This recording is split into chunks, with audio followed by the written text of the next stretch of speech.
ভারতবর্ষের বুকে এমন কিছু মনীষী আছেন, এমন কিছু মানুষ আছেন যারা পর্দার আড়ালে থেকে গেছেন, তাদেরকে বাস্তবে সামনে আসতে দেওয়া হয়নি। উপস্থিত সমস্ত সাথীদের, যারা সবাই উপস্থিত হয়েছেন, তাদেরকে আমি সংগ্রামী অভিনন্দন জানাচ্ছি।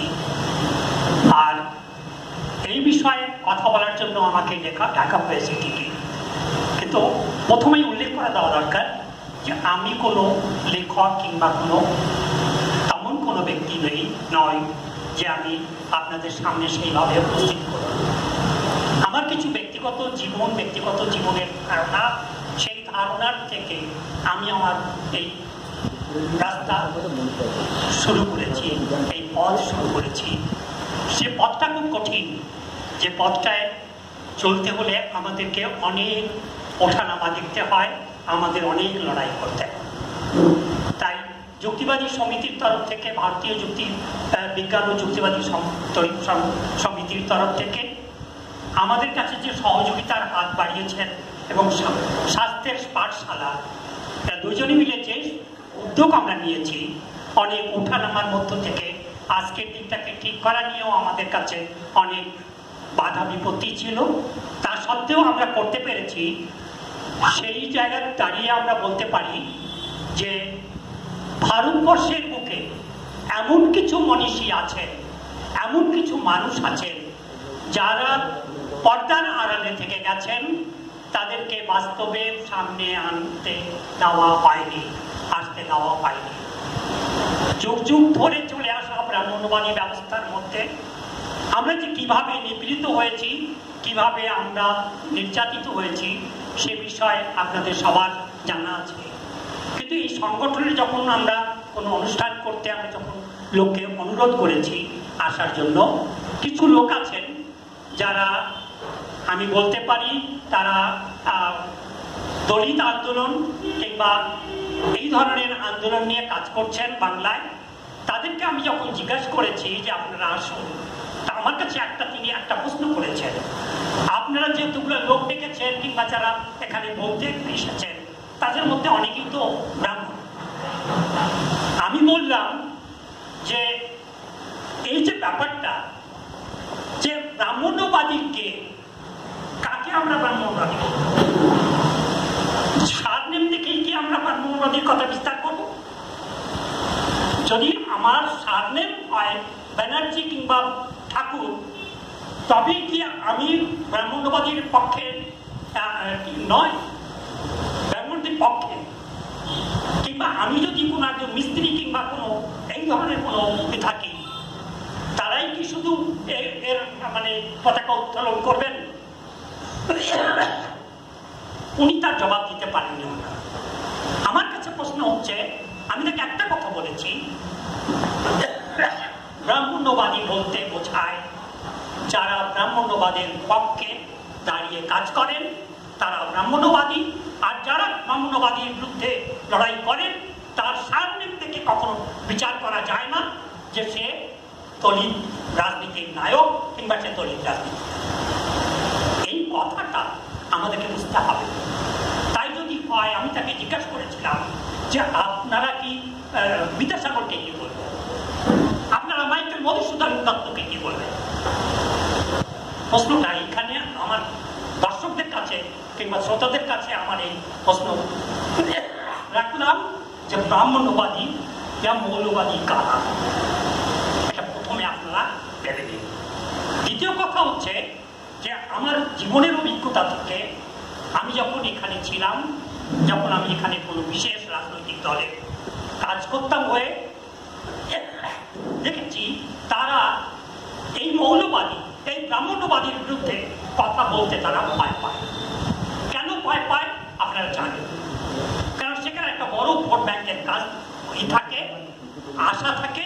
সেই জায়গা থেকে তারা কিন্তু আজকের দিনে ধর্মের বিরুদ্ধে মুখর হয়ে কথা বলতে পারেন না।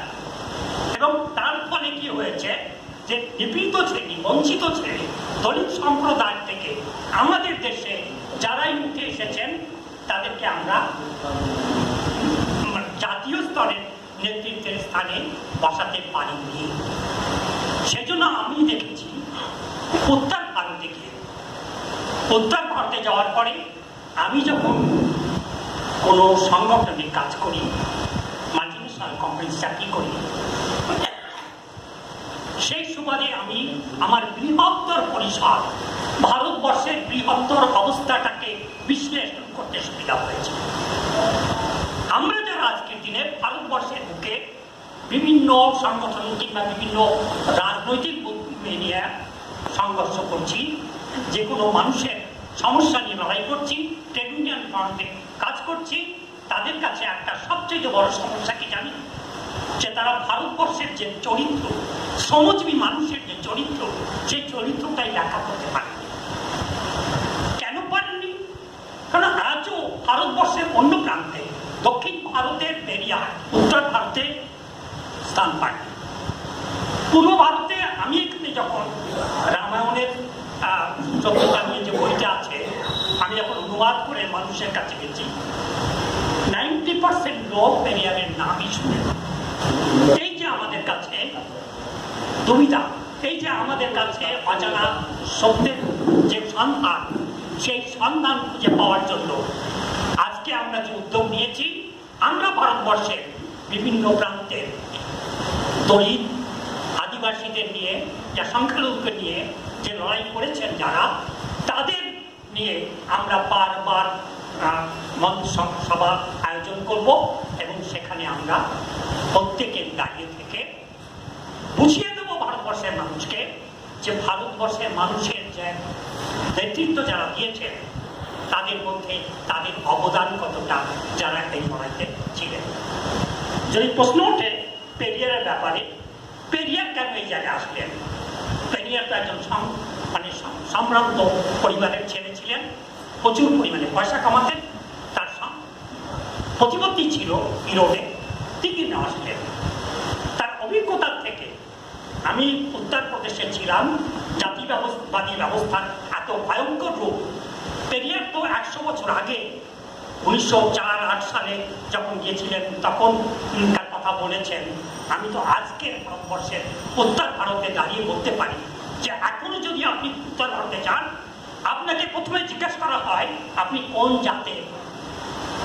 আপনি যদি জাতের পরিচয় না দেন, তবে কিন্তু আপনাকে সে তার জায়গা দেবে না, সে সঙ্গে সঙ্গে আপনার থেকে দূরত্ব মেনটেন করবে। কারণ আমি তার ভুক্তভোগী, আমি ট্রেড ইউনিয়ন আন্দোলন থেকে এসেছি, আমি কোনো সমাজ সংস্কারের আন্দোলন থেকে আসিনি। আমি অনেক ত্যাগ স্বীকার করেছি, আমি চাকরি পুড়িয়েছি, আমি লড়াই করেছি জমিতে দাঁড়িয়ে, আর আজকেও আমার সংঘর্ষ করার আমার মনোভাব রয়েছে। সে এক বিভৎস জিনিস। আমার বাড়িতে যারা ছিল, গৌতমের মতো অনেক ছেলেরা আমার বাড়িতে একসময় ছিল, আমাকে দেখেছে কাছের থেকে যে আমি কিভাবে লড়েছি, কিভাবে ওই ব্যবস্থার বিরুদ্ধে দাঁড়িয়ে আমাকে লড়তে হয়েছে, আমাকে টার্মিনেট হতে হয়েছে কোম্পানি থেকে। আর সেই ব্যবস্থায় দাঁড়িয়ে আমি একটা জিনিস বুঝতে পেরেছি, সেটা বুঝতে এই পেরেছি যে যে শ্রমিক শ্রেণীর জন্য আমি লড়াই করেছি, যে শ্রমিক শ্রেণীর হয়ে আমি কাজ করেছি, সেই শ্রমিক শ্রেণীকে আমি আন্দোলনের রাস্তায় নিয়ে যেতে পারিনি। তার একটাই কারণ, সেটা হচ্ছে জাতি ব্যবস্থা। পেরিয়ার যেটা আজ থেকে 100 বছর আগে বলে গেছেন যে জাতি ব্যবস্থা শেষ না হলে, যে আম্বেদকর বলেছেন জাতি ব্যবস্থা যদি শেষ না হয়, আন্দোলন না ঘটে, তবে ভারতবর্ষে কোন রকম কোন সামাজিক বিপ্লব কিংবা আন্দোলন হওয়া সম্ভব নয়। এই ব্যাপারে আমি সুরেশ আঙ্গের একটা বই পড়েছি, উনি এক জায়গায় দেখিয়েছেন, সুরেশ আঙ্গের এক ইসে দেখিয়েছেন যে কিভাবে জাতি ব্যবস্থার কারণে দলিতরা আলাদা আলাদা ভাবে বিভক্ত। এই অবস্থায় দাঁড়িয়ে আমি উত্তর ভারতের যে চরিত্র, যে গ্রামীণ চরিত্র, তা যদি দেখেন তবে অবাক হয়ে যাবেন। একই গ্রামে আলাদা আলাদা টলি, এক টলিতে আবার কাজটা থাকেন, ইয়াতায়ারিরা থাকেন, এক টলিতে জাটরা থাকেন, এক টলিতে গুজরাতা থাকেন, এক টলিতে ওই নিচু জাতি যাদের আমরা বলি তারা থাকেন, এক টলিতে মুসলমান থাকেন। একই পাড়া, এক জায়গা থেকে আরেক জায়গায় যেতে হলে তাদের চিন্তা ভাবনা করে যেতে হয়। যদি বারবার কেউ যায় তবে তাকে চিহ্নিত করা হয় যে দলিত টলিতে কেন গিয়েছিল, কি তার কাজ। এইভাবে আলাদা আলাদা করে রাখা এখনো সমাজ ব্যবস্থা। এই সমাজ ব্যবস্থাকে বদলাতে হলে আপনাকে জাতি ব্যবস্থার শেষ করা দরকার। আর জাতি ব্যবস্থা যদি আমি শেষ করতে না পারি আমরা বৃহত্তর আন্দোলনের কথা বলতে পারবো না। এবং কলকাতায় বেঙ্গলে যদি আপনি দেখেন, এখন এখানে 40 বছর পরে যখন আমি কলকাতায় ফিরে এসেছি, কলকাতায় এসে দেখি সেই জাতি ব্যবস্থার প্রভাব, সেই ধর্মীয় উন্মাদনা সব ধীরে ধীরে ধীরে প্রবেশ করেছে। এক সময় কিছুটা কম হয়েছে, 80 পর্যন্ত আমরা দেখেছি। আমরা ভাবতেও পারিনি যে এইভাবে ভারতবর্ষের বেঙ্গল এইভাবে ধর্মের মনোবাদী ব্যবস্থায় নিবজ্জিত হয়ে যাবে, যে অন্ধকারে ডুবে যাবে, আমরা ভাবতেও পারিনি। সেই জন্য আপনাদের সবাইকে বলছি, আমি খুব দীর্ঘতর কথা এখানে বলতে পারছি না। আমি অনেক কিছু বলার জন্য নিয়ে এসেছিলাম, কিন্তু আমার শরীরটা আজকে পারমিট করছে না বলে আমি অত দূরে যেতে পারছি না। আমি আপনাদের কাছে কথা দিচ্ছি যে আমি উত্তর ভারতের থেকে ফিরে আসার পরে আমার প্রথম এবং প্রধান মিশন হচ্ছে এটা, যে আমি পেরিয়ার কিংবা কাশিরাম কিংবা যারা আম্বেদকর এই ধরনের যারা, তাদেরকে আমরা সামনে নিয়ে আসবো এবং বৃহত্তর আন্দোলনের রাস্তা তৈরি করব। কেননা এখানে যা দলিতদেরও যা অনেকগুলো গ্রুপ আছে, আমি গ্রুপগুলো দেখেছি। তারা কি করছেন, তারা আরএসএস এর মতো, যেমন আরএসএস কট্টরবাদী, যারা ব্রাহ্মণ ছাড়া অন্য কাউকে এন্ট্রি দেন না। এখানে কিছু সংগঠন তৈরি হয়েছে, এসসি এসটি সংগঠন তৈরি করেছেন। তারাও সামনে দেখে দেখে তারা তাদের গ্রুপে অন্য কাউকে এন্ট্রি দেন না। এই যে মানসিকতা তৈরি হয়েছে, আবার সমাজ বিভাজিত হচ্ছে দুটো জায়গায়, এটা খুবই ক্ষতিকারক। আর এই ক্ষতিকারক অবস্থা হলে তার জন্য সবচেয়ে বেশি সুবিধা পাবে দেশের শাসকগণ, যারা আমাদেরকে বিভাজিত করে রাখতে চায়, তারা আমাদেরকে বিভাজিত করে আমাদের উপর শোষণ অত্যাচার চালিয়ে যেতে পারে, তা দেখতে চায়। তাই জন্য আমাদের দরকার সেই জায়গা তৈরি করা, যাতে আমরা সবাই মিলিতভাবে একসঙ্গে হয়ে লড়াইটা করতে পারি, লড়াই করে আমরা আমাদের জায়গা নিতে পারি। এই বলে আমি ধন্যবাদ জানিয়ে সবাইকে আমি আমার বক্তব্য শেষ করছি। ধন্যবাদ।